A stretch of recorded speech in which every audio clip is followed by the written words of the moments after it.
Today we're working on a 4835 SXT Gehl skid steer. Just wanted to change the filters on it while we had some time. Change the fuel filter, oil filter, air filter. Got to fill it with oil, and other than that it'll be done. What we've done, why it looks so funny, is the seat is actually up in the air. You can see where it was. That is done by taking out two bolts, one right there, which are literally right here. So as you sit in there down by your feet, there's two bolts you take out. You can rotate that up, and then there's a latch right there. Just make sure that that is latched. That will hold the, what we'll call the seat cage support up. The loader, same idea, put the loader up, or the bucket up.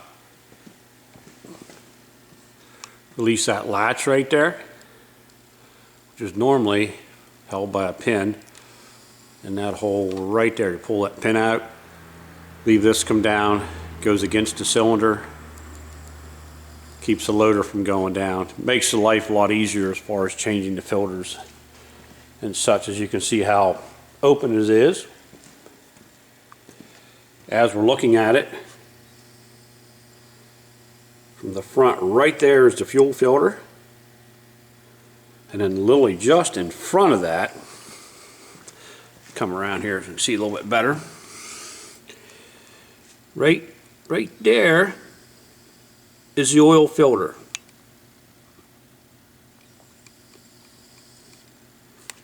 This skid steer is equipped with a little 3-cylinder Deutz diesel.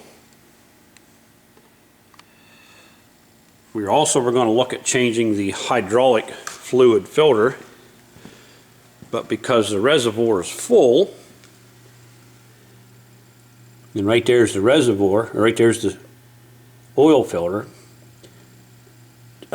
when we go to take the filter off, all the oil runs out, so we're going to wait on that.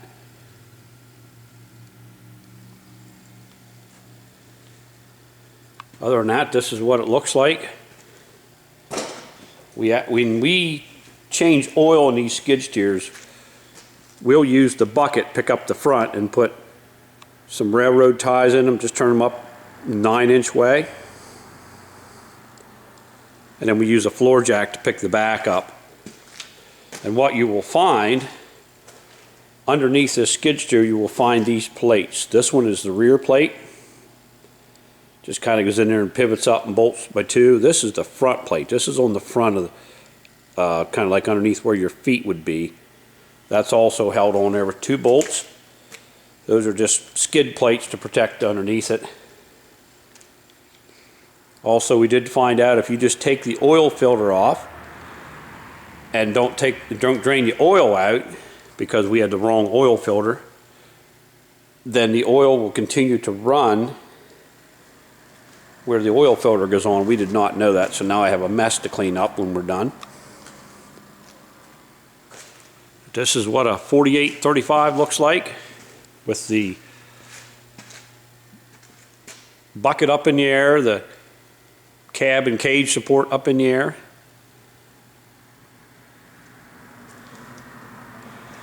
This supposedly holds about 7 quarts of oil, but because oil runs through the radiator and all, Dad said you could normally probably only get about 5 to 6 in.